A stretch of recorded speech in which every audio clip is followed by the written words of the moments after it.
Hello, how are you doing? Hi, welcome back, guys. um, I don't know. I feel like I've been telling everyone about the lip gloss, but it's like one of my favorites. Well, actually, it's the pinker one. There's something about me and pink lip gloss that looks really good on me, so we're just gonna keep it going. But lots of things to talk about. The first thing we're going to talk about is Morgan, Tennessee Morgan. So there's this entrepreneur girl. Her name is Morgan. When I was doing tech stuff, I was very familiar with her.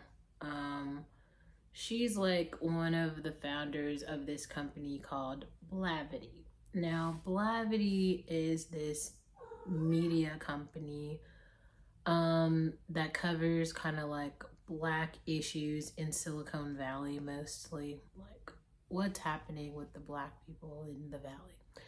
Covers other stuff too, but I feel like that's kind of the gist of it. But remember, there's only 13% of the population is Black anyway. The proportion of people who are in Silicon Valley is like even smaller. It's just like barely anybody. But still cool because the publication like covers it. I feel like if you're one of the people who's watching Bel Air, you might know who Blavity is or be familiar with it if you're in the Silicon Valley. There's some other companies I want to mention here because there were some other videos. I was gonna make a video about this earlier on the channel, mostly because I kind of introduced some of the people, but I didn't. Well, I was gonna do like a profile thing where I just started to cover like specific people in tech. But then I just kind of wanted to distance myself enough from tech where until I had more representation of just like other Black women online who were talking about other things. And so until I saw that, I kept making the videos. So some of the videos that I've been sharing now, some of you guys who are new here, those videos are very old. I made them like a year ago. Sometimes it'll even say a year and it'll actually be like 2 years old, just because of the way that the timestamps on the channel work. So funny enough, yeah, those are very old videos. But anyway, so there's this other company. It's called like Next Play, and I think the guy who runs it, his name is Aaron. I feel like that's his name. Or is it his name is like Dos Secos or what is it, Casamigos or something on Instagram? I can't remember. But he owns Next Play, and then there's this other company. No, Next Play is something else. His company is oh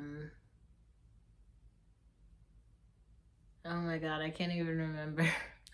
And I feel bad because I'd gone out. Well, I was just out with my friend, and then he happened to be out as well, and so we saw them. Not the point. The point is basically the community of successful Black people is very small. The community of successful anyone is very small. So if you're like, oh my god, the who are the successful models, and you see like if you watch any runway shows, right? Like if you watch the Runway Girls now, like I've made videos about Mona.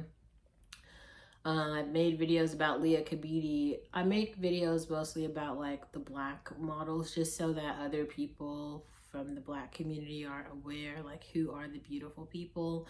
So when you see other girls online in real life who look similar to those girls, what you should assume is they are getting some of the, it's called like runoff pretty privilege that comes with that. And I think that some people are unaware that that exists. So like in my life, I've gotten a lot of it, like so much of it, just because I look like other models who are like actually walking the runway, even if I'm not doing it.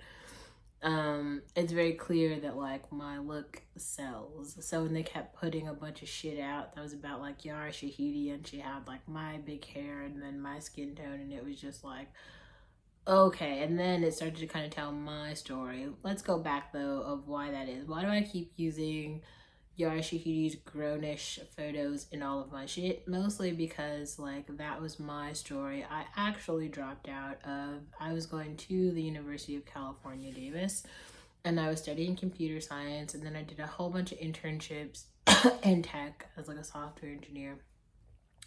Then navigated my way into like an analytics position with this guy that I was friends with at the time. And I just learned a lot about data. So I became like a data girl, and learned a shit ton about data engineering and like artificial intelligence. And then there was all of the jokes about Sam Altman being my baby daddy, and then kind of turned into an inside joke between me and Sam Altman. So yeah, I guess you could say like I navigated my pretty privilege all the way to like AI startup or something. I don't know. I'm just joking. What the fuck does this have to do with Morgan? So basically today I was walking downtown and I saw this big ass ad and it was like Blavity is in town. And there was this picture of like I guess Monica, Ryan Leslie, Blexit. There's some other people. Lil Wayne are coming to town and they're all performing at the Blavity event. I don't think I'm gonna go, but I do want to cover it in case you are in town and you are thinking about going. Mostly because I want to introduce Morgan, because I made a little joke. I was like, wow, like Morgan Wallen move over because like Morgan DeBond is in town. It's just kind of incredible how there are certain black people in tech. Well, just because there's not that many black people in tech anyway, when you're doing something, like everyone gets to know you. Like, I think I met like literally everyone and I got to know like everyone. And I don't know if that was like a good or a bad thing because like I did want people to get to know me for like my work. But I feel like it was very hard. Sometimes it gets really difficult for people to take you seriously when you're like pretty and you're smart and you're black. And then there was also the whole thing about being a non-traditional student. So I think all of that at the same time, for me, it was like stacked in a way where it just didn't work. Like I think we needed a lot more representation around more traditional students, like, you know, Yara Shahidi actually graduating from Harvard, even though she did like African American studies. It's not STEM or anything, but it's not like it matters. The point of the matter is like now she has like that certificate or whatever, and clearly to the other blacks it means something, and maybe it will mean something to you. I really don't know. I kind of still stand by the fact that like you don't really need college for things, but I do want to kind of just introduce some of their how do you say some of their off some of their brands, some of the brands that these successful black people in tech have created, because you actually just might be able to learn something from it. Mostly in the fact where they understood that their intersectionality and other aspects of their lifestyles were important and could be like a part of like the capitalist economy. Because the cool thing that it's not Nextplay. I don't know why the other name of this company keeps escaping me, but it'll come to me and I'll make a separate video about this guy. He's great though. I think what he did was really smart because so many, you know, just black people were looking for like places to go, like parties to attend and shit, and he created like an ecosystem where like his events are so lit. Like if you go to the anywhere in the Bay Area right now, especially over the summertime, like his events are like the most lit. I kind of wish they did a little bit more in terms of like I saw that what is his name? Ooh shit, I think I had one too many things of whiskey tonight. What's his face, the singer that I talked about a couple times, like he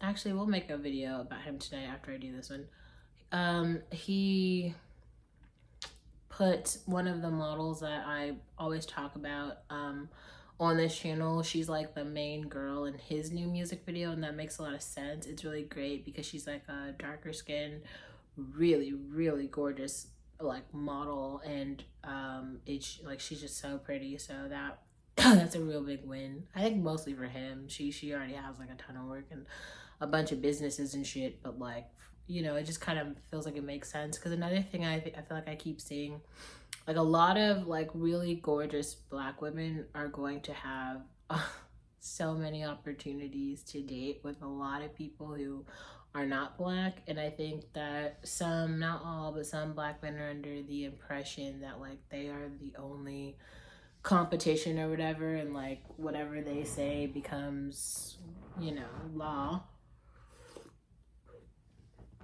And they don't realize that they are competing for pretty women all over the world. And like everyone else, everyone is competing for pretty women.